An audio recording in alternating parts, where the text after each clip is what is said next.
Welcome back to the Britannia Coin Company. We're a coin dealer based in Royal Wootton Bassett in the UK. Today we're going to be looking at some of the rare error and variant coins that you can find in your change, which are worth a ton of money. Now there are more than you might expect, so I've picked out 10 to have a look at today, and in the future we'll potentially return to this topic if you like this kind of video. Firstly, we will look at £2 coin rotation errors. If you take a standard £2 coin and rotate it 180 degrees, the queen should be looking right. Now, if the dies aren't perfectly aligned, you can end up with the portrait of the queen looking the wrong angle or even upside down. The die is made of steel with the design intended for the coin cut into them. The Royal Mint make all their own dies and use laser cutting technology to create them, with each one able to mint around 500,000 coins before needing to be replaced. The reverse or tails die will be put on one side and the obverse or head side on the other, and then together they will strike each coin. If the obverse or reverse are slightly rotated, this can result in these rotation errors making it out of the mint. In terms of prices, they can sell for anything up to around £30, with the severity of the rotation error and whether it's on a definitive or commemorative coin playing a factor in the final price. The next error you can see here. It's also a result of mishap with the dies in the minting process. You can see what looks like a blob on these 10p coins in the bottom right. This is what is called a cud error. If the die is damaged, cracked, or a bit has chipped off of it, it can result in these cud errors being produced. These can be seen on any coin if the die has been damaged and resulting cud error not spotted.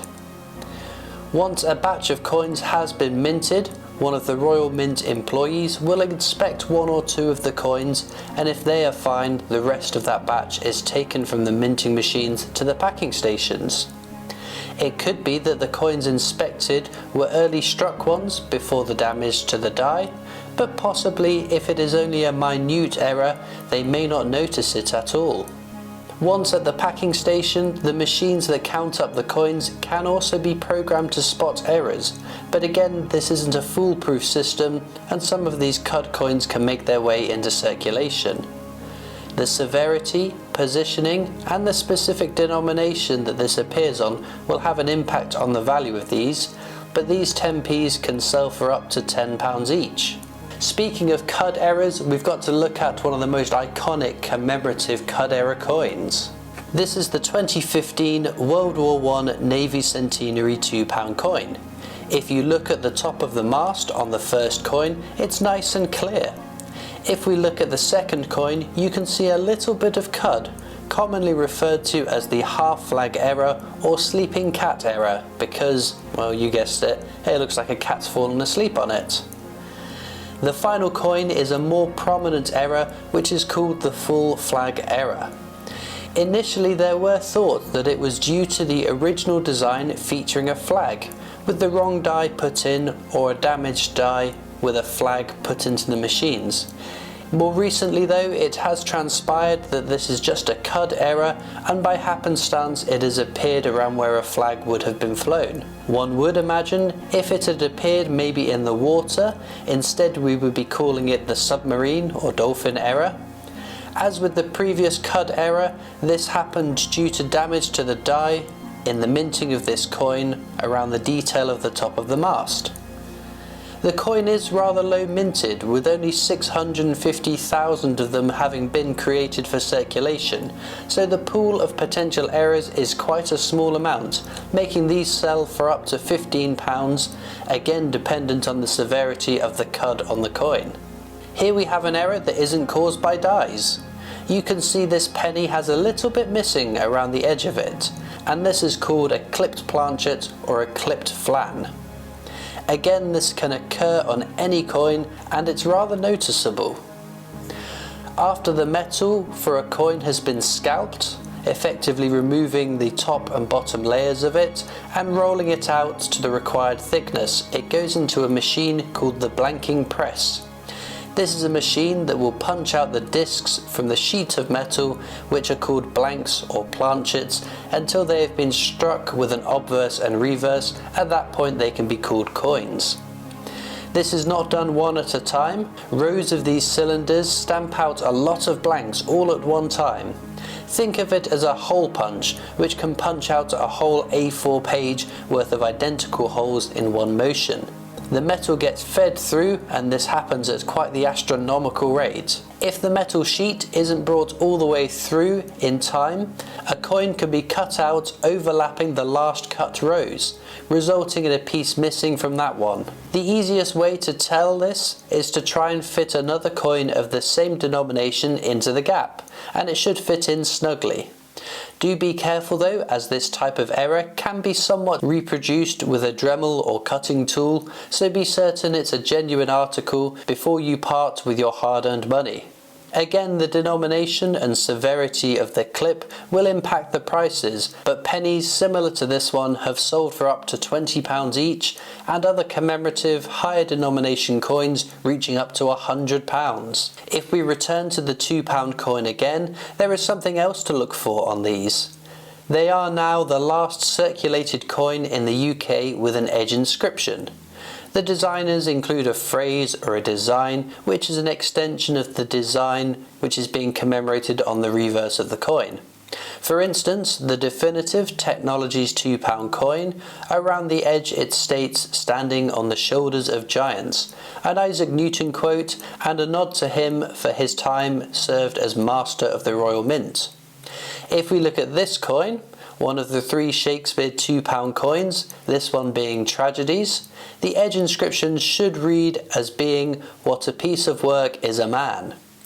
This edge inscription is accomplished by putting a plate with the word and milling into what is called the rimming machine.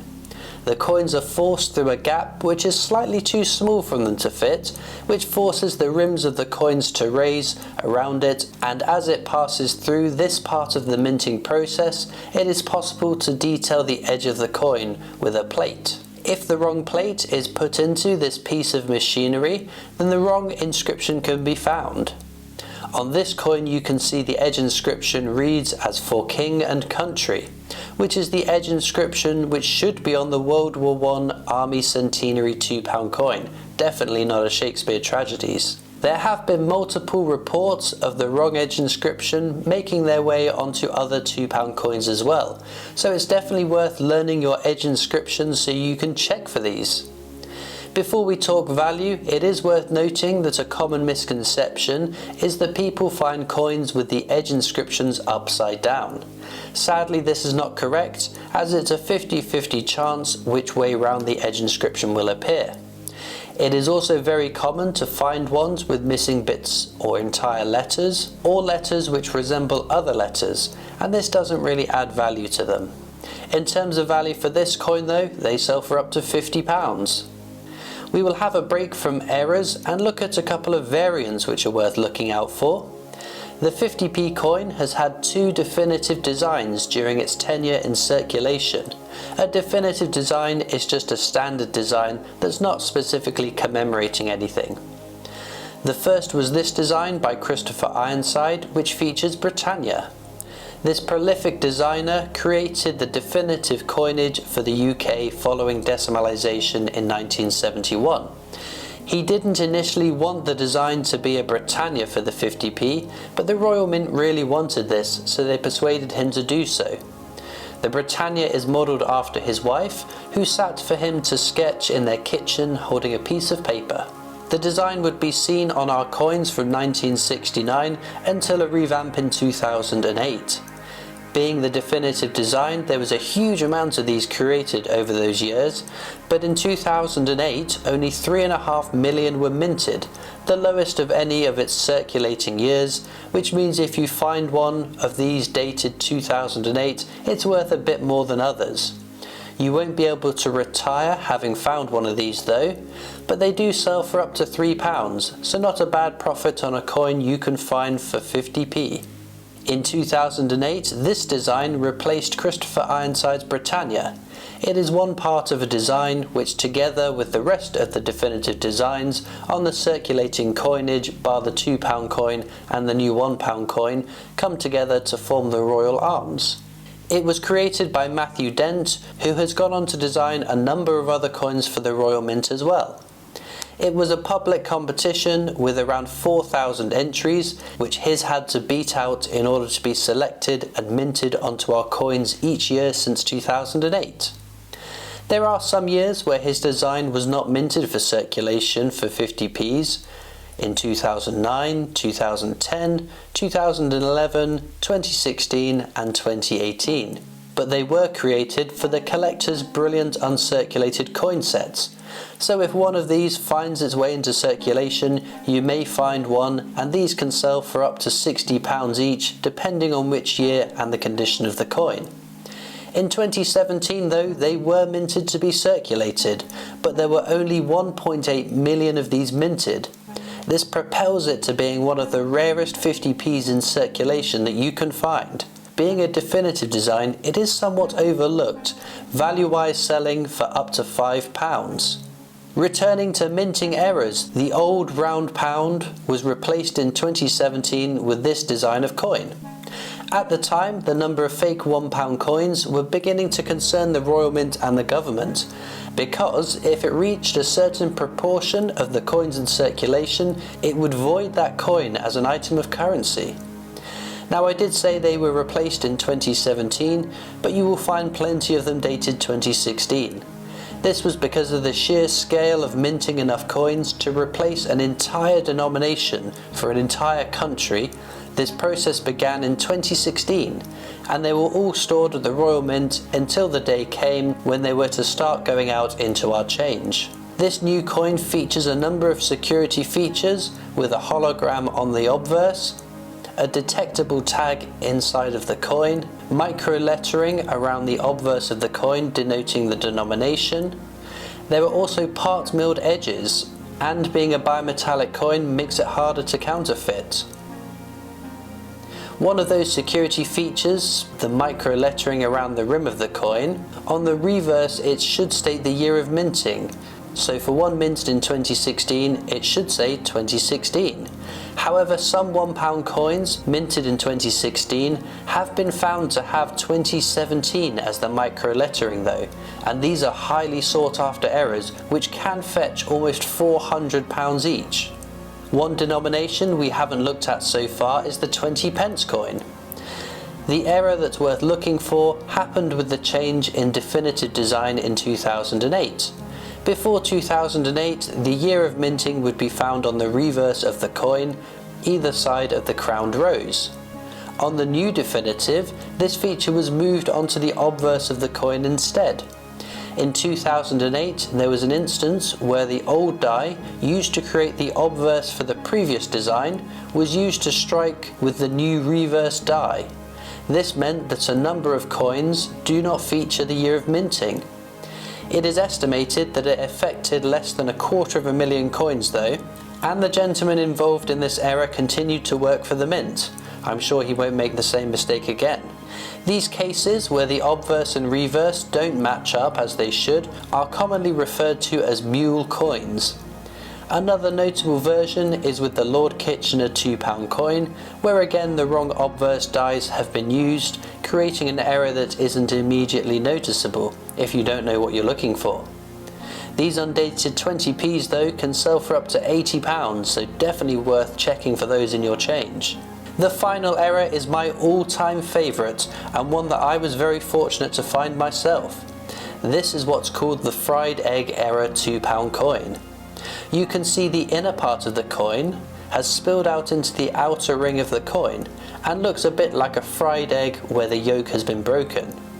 This has happened because the two parts of the coins aren't totally locked together until they are struck with the design.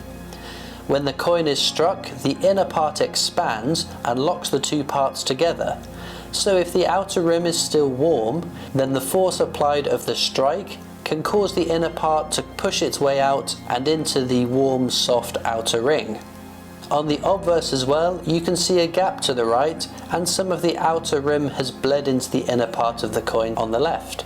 This is a really cool error that can be found on bimetallic coins, and once again, depending on the severity and the particular coin it's on, it can fetch up to £200. Well, there we go, a whole host of fascinating error and variant coins which you can find in your change and make a tidy profit from as well.